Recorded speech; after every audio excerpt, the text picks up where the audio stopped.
Bald and Blonde. Welcome to the Mindset Evolution podcast. The podcast to get tools for a powerful mind you can use immediately every day. Get tips, tricks, skills, and inspiration to create what you desire and achieve a content life wherever you are. And here are your hosts, Kathi and Daisy. And hello, everybody, and welcome to another episode of Bald and Blonde Mindset Evolution, the podcast that gives you tools for a powerful mind. I'm your host, Kathi Tate from Australia. With me, as always, your host, Daisy from America. Hi, Daisy. Hi, my dear co-host from Australia. I'm sending you much greetings from North America. It always feels weird to me saying from America because technically we know you're not from America, but you live in America. So I was like, yes. Yeah. Well, I think the introduction would become lengthier if you'd say Daisy, who was born and raised in Germany, lived here, there, and now resides in the US. So I think it's good that you say Daisy from America because that's where I'm tuning in from. Absolutely. And so today, Daisy, I've got an episode topic for us that actually has been requested by one of our audience. So I'm excited to bring it up and have a chat about it. It's an interesting topic that I think applies to everyone, anyone, anywhere. And it is talent versus practice. I think that is a very, very good topic suggestion. So thank you very much to the dear listeners who requested or suggested this topic. Yeah, I think it's a very important topic. Why? Because there are many talented people who don't practice their talent. And then there are many people who practice what they're not talented in or at. I think it is very good to speak about it because we can achieve a lot with little talent, but lots of practice, instead of having lots of talent and not doing a thing with it. So I really appreciate that topic.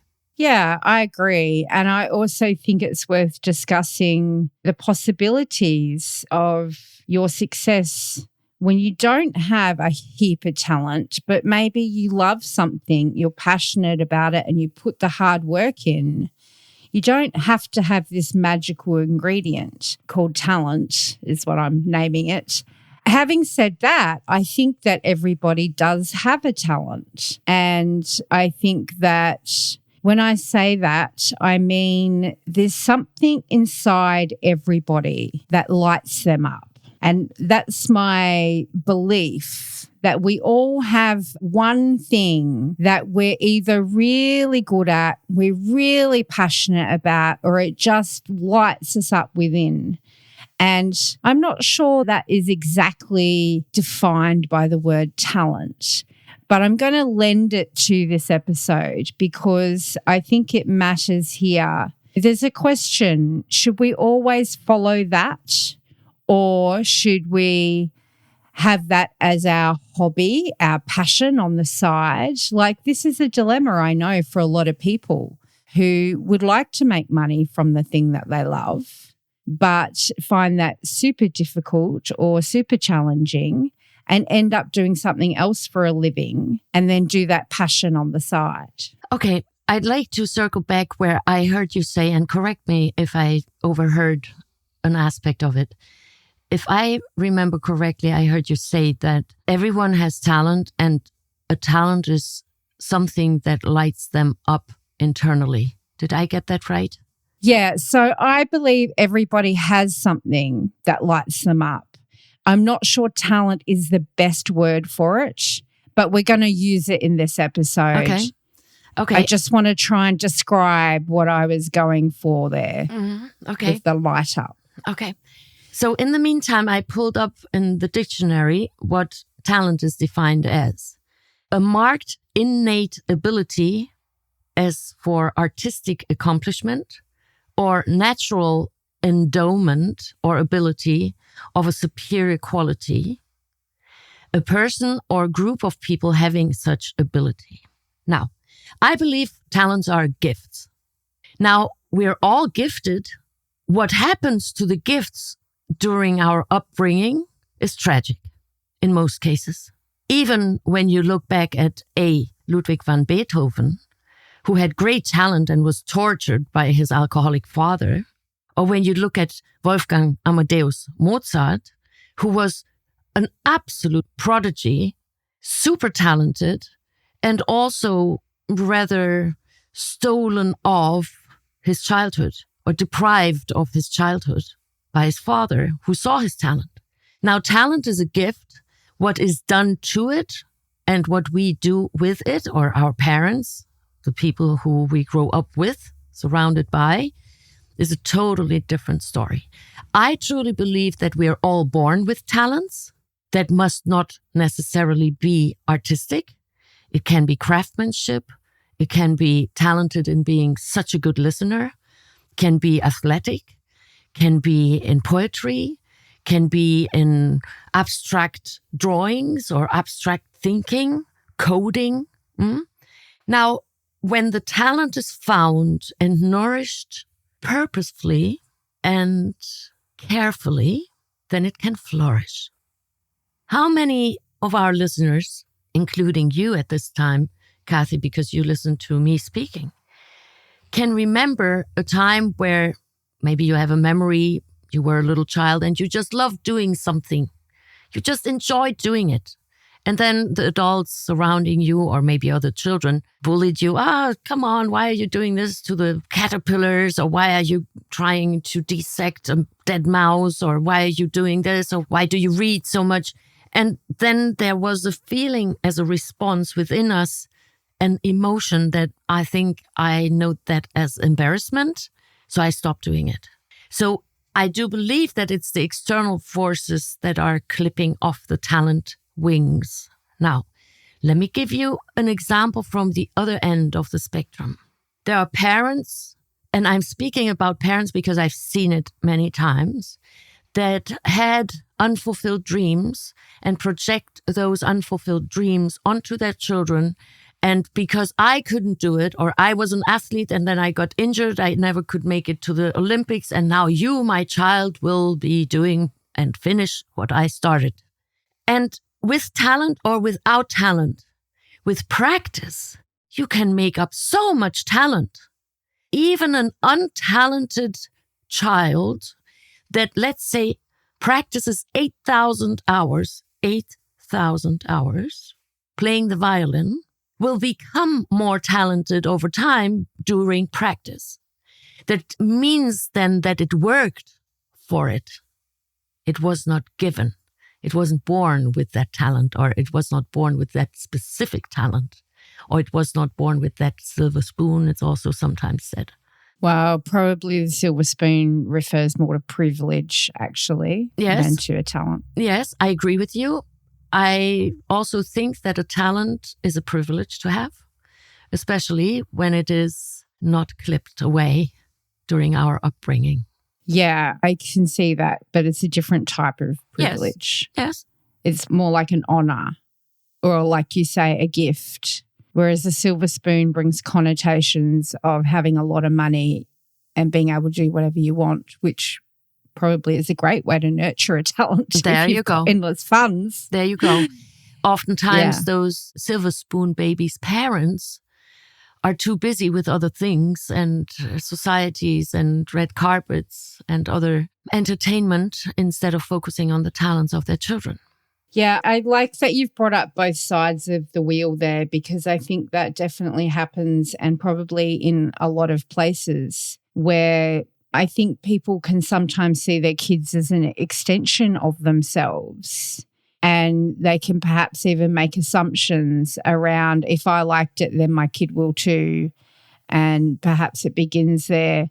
Or perhaps they're even doing it without really analysing what they're doing. Like maybe they think they're doing the right thing for their child, teaching them hard work and dedication. And I can only imagine the hours and the effort that Olympians, for example, put into their training.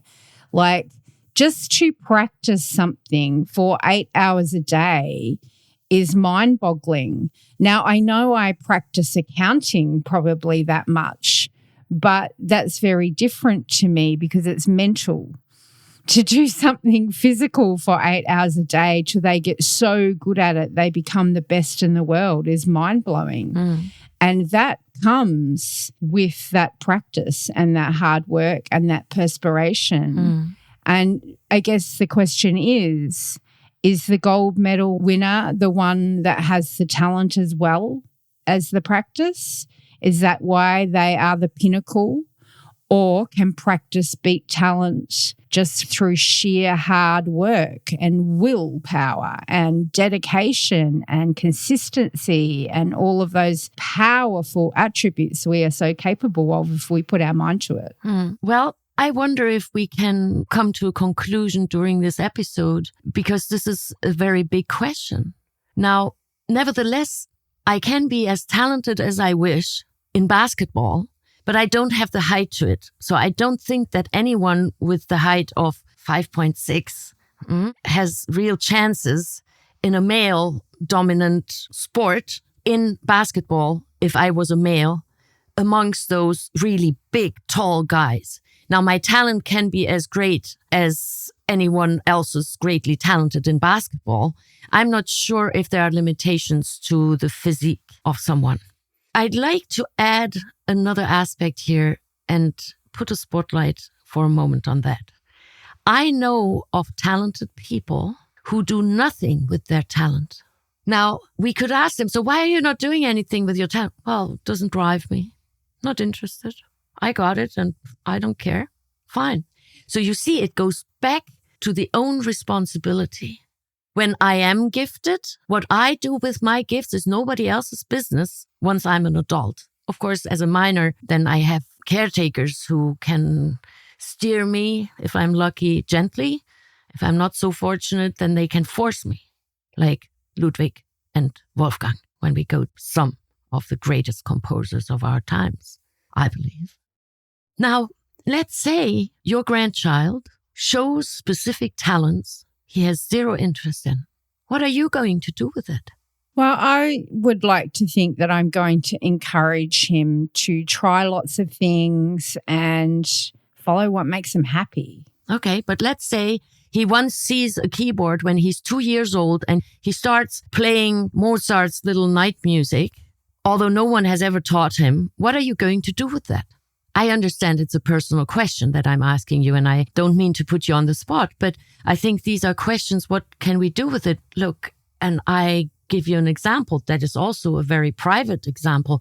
My son has the voice of, oh my goodness, that man can sing. I'm telling you, he's not doing anything with it. He doesn't care. He's not interested. He sometimes, for entertainment, we can be lucky when he's in the mood and then he gifts us a tiny little snippet of his talent. But other than that, he's not doing anything with it. Fine. Well, you know what?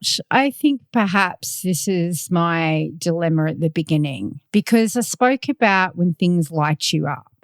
And then I spoke about a talent being a word we're going to use here. And maybe they're not always going to be the same thing. I'm very good at management accounting. Like, it is my jam. I fell into it, I'm saying that in inverted commas, because I believe I was meant to take this path. And it is definitely a talent of mine. Does it light me up like the way the podcast does? Not quite the same way, right? So they're very different. So I have a talent I can make money at, which is fantastic. Yes. But I have this thing inside me that lights me up, that drives me to make Bold and Blonde with you and to share everything that I've learnt to the world as much as I can, as far as we can. And so I think that they could be two different things, or maybe I've just been blessed that I've got two things that kind of drive me, and it's been a challenge reconciling them at times, but I'm pretty happy with my life and the fact that I have these two things that drive me, and now I have a wonderful grandson that's a third driver. And to answer your question, I actually don't know what I do. Sometimes I think you can only imagine what you would do, but when it actually comes to the crunch time and it happens in your life, you really don't know if you're going to do it the way you thought, because you won't really know how you feel until that moment. Now, I can imagine if he's gifted that I wouldn't want him to waste it, but I'm not driven by that. I'm driven by what he is fulfilled by, because I feel like that's been the most important thing I have found for me. And the podcast is a big part of that. And that's why it lights me up. And I want him to be lit up. And I don't care what it is. But I will be right behind him going, yes, whatever it is for him, just as I've tried to do with my son. I think that when we discover a talent in someone, we are responsible of handling it very gently because it's very fragile. Let's say you and I spend time in Australia 2 years from now, and we're both around your grandchild while he's doing what he's doing, and we just look at one another. Look at that. Is that a talent?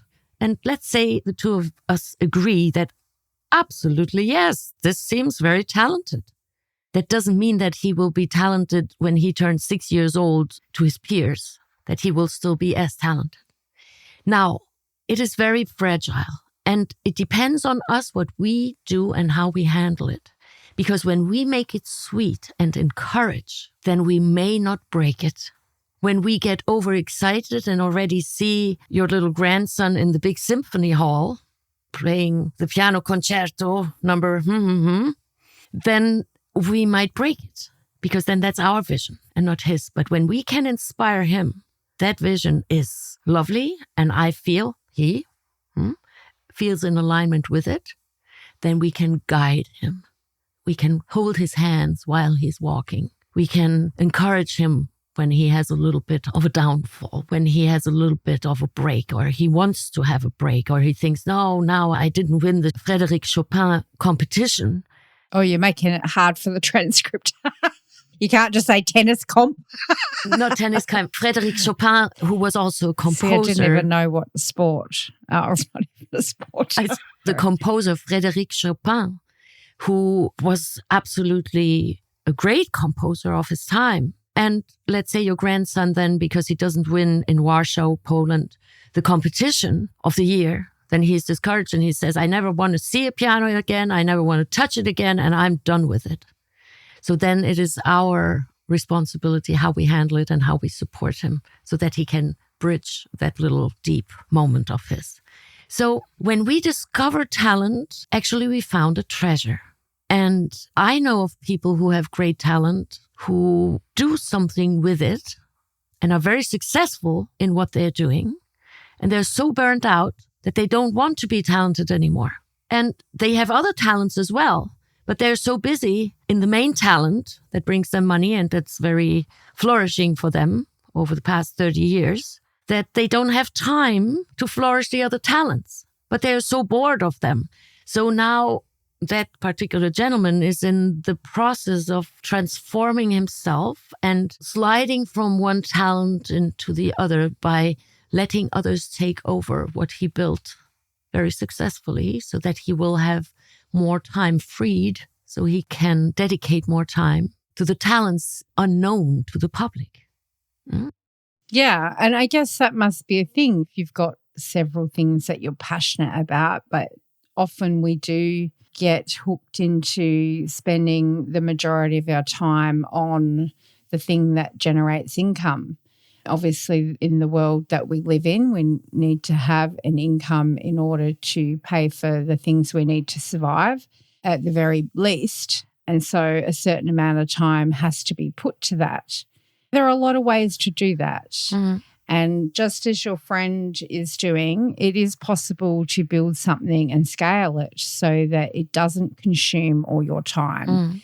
And that does take a certain type of personality to want to do that. But even if that's not you, there are always options. And like we've said before, one of Daisy's favourite sayings, there's an infinite pool of infinite possibilities. So anything is possible if you can open your mind to it. And maybe the job you're in now is not going to be the job you're in 12 months. So what? open yourself up to change. Change, I believe, is a good thing if we look at it the right way. It doesn't need to be scary. I would like to just remind everybody that we always have choices. And you know what? Whether you're super talented or you're not, also know that you can get there with your choices and hard work. Whatever it is that you want for yourself, that is entirely possible. Yeah. Always. Yeah. Usually I don't like to speak about myself or my talents, but I speak about it now. I feel it's my responsibility to maybe put a little light on it. I was born as well with a few talents, and over the span of my lifetime so far, I was fortunate to express myself through these talents. And when I realized that one thing didn't fit me anymore because the industry was just rotten and quite corrupt, then I switched to the next talent and expressed myself in that. Then I found out that was also quite corrupt. And then now I'm still living both of these talents, and I do it for enjoyment and not to make a career out of it. Now, sometimes talents are hidden. I did not know as a little girl that one day I would speak to millions of people around the globe, although I knew that I loved humans and I wanted to help them. And I found a way how that talent, because helping humans unstoppably, I think is also a gift. Not all of us have it. Most likely our world would look very different if there were more of us having that talent or living that talent. Maybe we all have it, but only few live it. And I came to the realization just a few years ago that actually I'm so grateful that there are ways that I can live my talents in different ways that are not mainstream marketed. I can give an example. I have a talent of writing lyrics, and I have a talent of writing poetry. And sometimes it overcomes me, and then I'm just spitting out 12 poems in 10 days, and I feel exhausted because it's physical work for me. It's almost like giving birth. And I'm capable of doing this in 3 languages. Now, how is that of any value? Most likely it has no value to most people because it's not going to be published yet. Okay, it's just another poetry. Who cares? But there are specific people who are very interested and who are very touched by it that are then moving into directions that are more inspired than they felt for a long time. Now, to me, that's already satisfactory. I'm no longer looking for, okay, so now it will be recognized. Honestly, I do not care. And I mean it. I do it for my own joy. And of course, there are things that are well known or that are circulating on the internet, and I know it's mine. Many people don't know that it has anything to do with me, and I'm totally okay with it. So whoever has any talent that's hidden there within, live it. Because the talent is there because it wants to be alive. And you are the one who can allow it to be alive, no matter what other people think, say, judge, misjudge, gossip, bully, no matter. Do it for your own enjoyment because it is there for a reason. And even if the sole reason is that you enjoy the time while you practice or while you utilize that talent and live it and allow it to be alive. Now, another business aspect though, when somebody has that spark of light and feels so intrigued by something and has so much fun doing something, most likely they will do it more often. When they do it more often, they practice more often. Therefore, consequentially, they will be much better at it.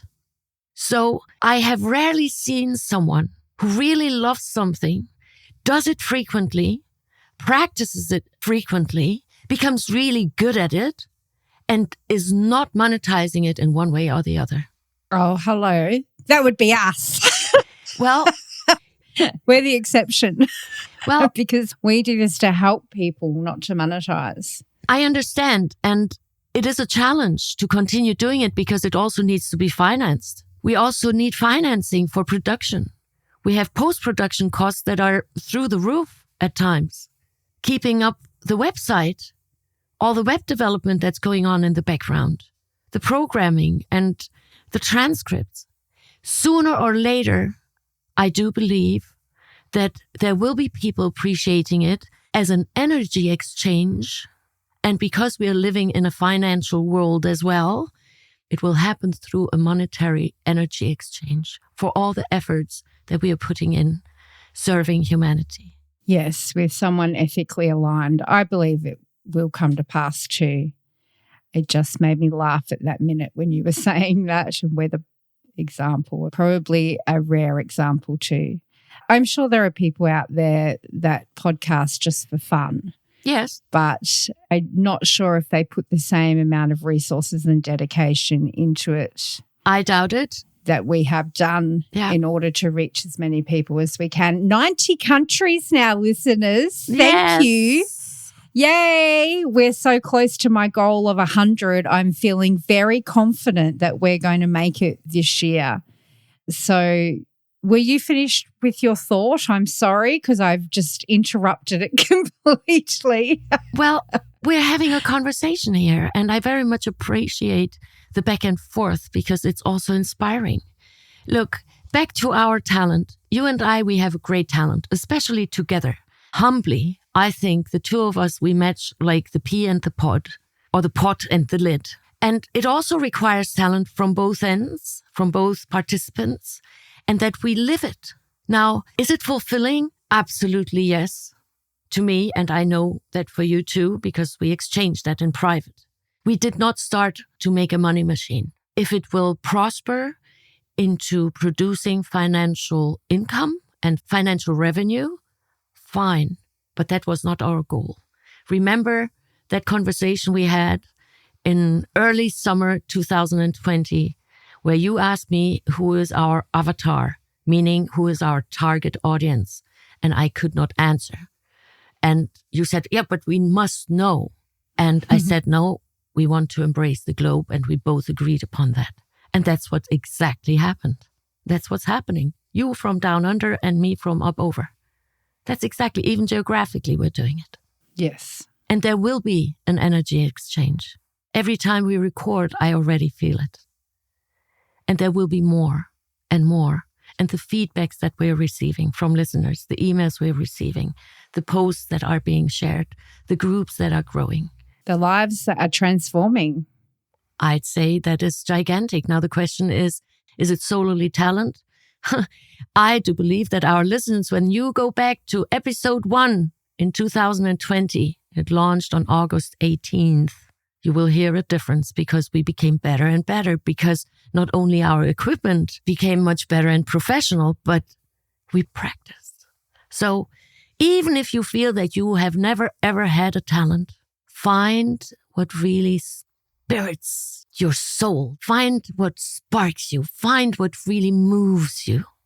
Emotion, when your energy is in motion, that really moves something in you. Find it.